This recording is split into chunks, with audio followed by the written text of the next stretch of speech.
I have my home recording studio for a couple of years now, and I learned so many lessons, but I picked 7 of them which are the best and which are going to help you the most. Let's dive in. People of YouTube, hello!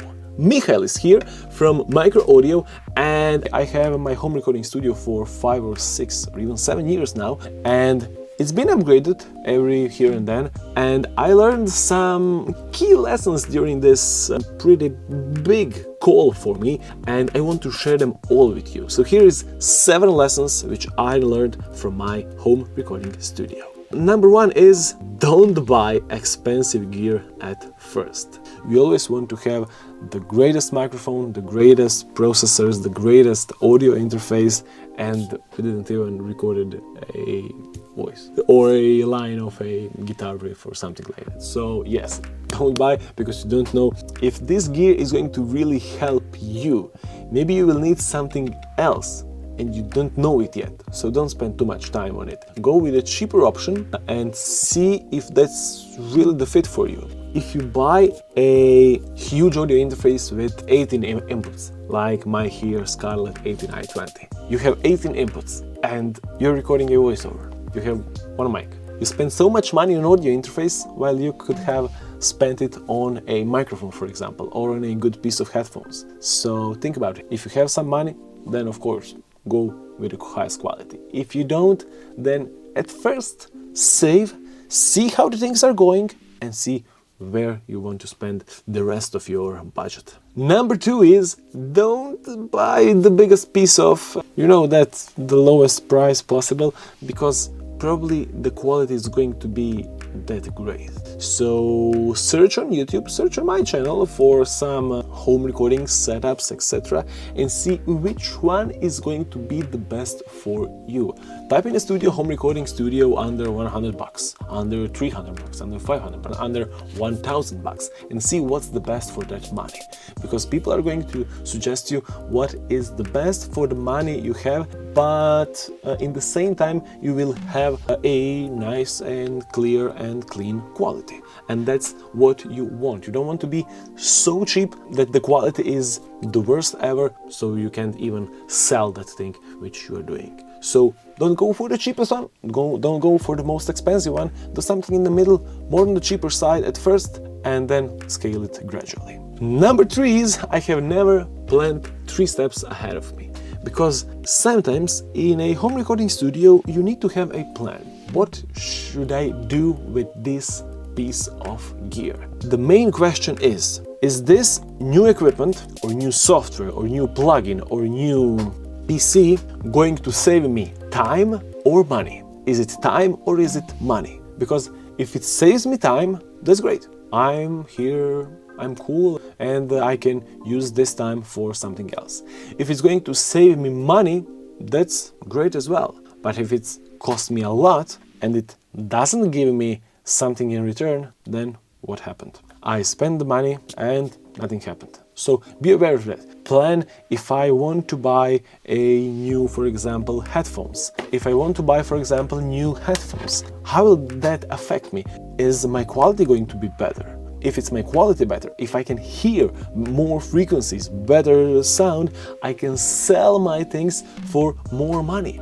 And because of that, I will earn more. So there is always time and money. Money will probably improve quality, while time may also improve quality because you will separate that time and someone else can maybe do the mastering for you, and you can charge more because their quality is amazing. So plan these things ahead of you and see where you can go with each of these, with each part of equipment, with each of the choices you made, etc. Think about it. Number 4 is not collaborating with editors on YouTube, on Facebook groups, etc., with other people, with other audio editors or players or musicians, etc. You need to collaborate in order to have wide network. Facebook groups are a great way to achieve great collaborations. Go and search on Facebook for podcasts and then find other hosts, other co-hosts, go and exchange information with them, or for piano players or for drum players, etc.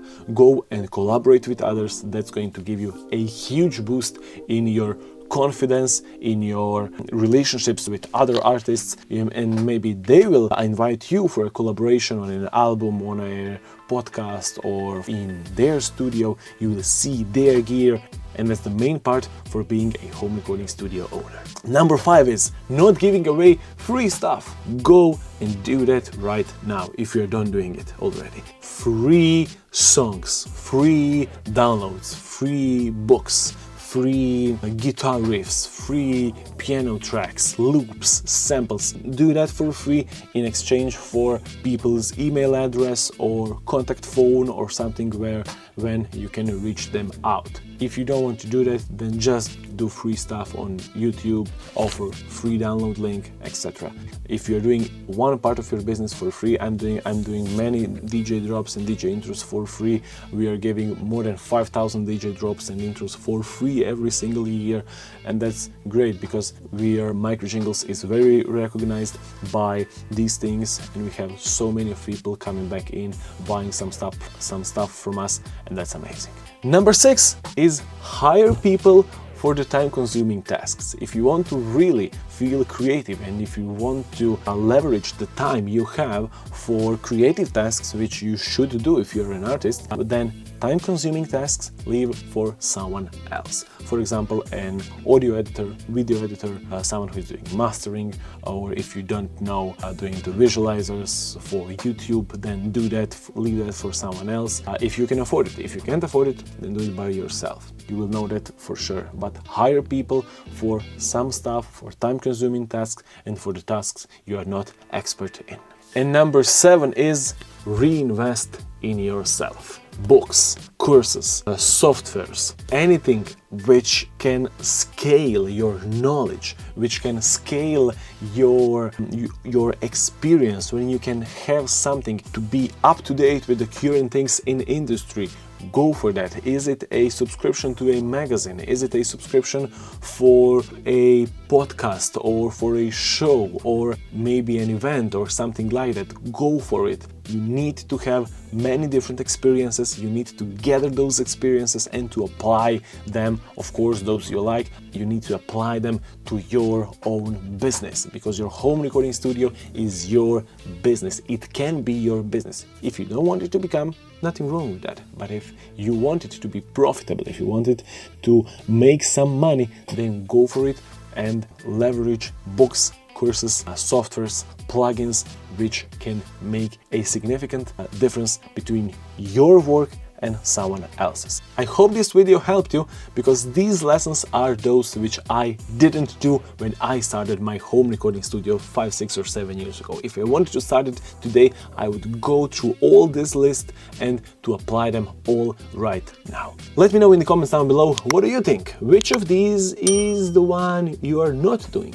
Please let me know and I'll make sure to answer all your comments. Till next video, bye.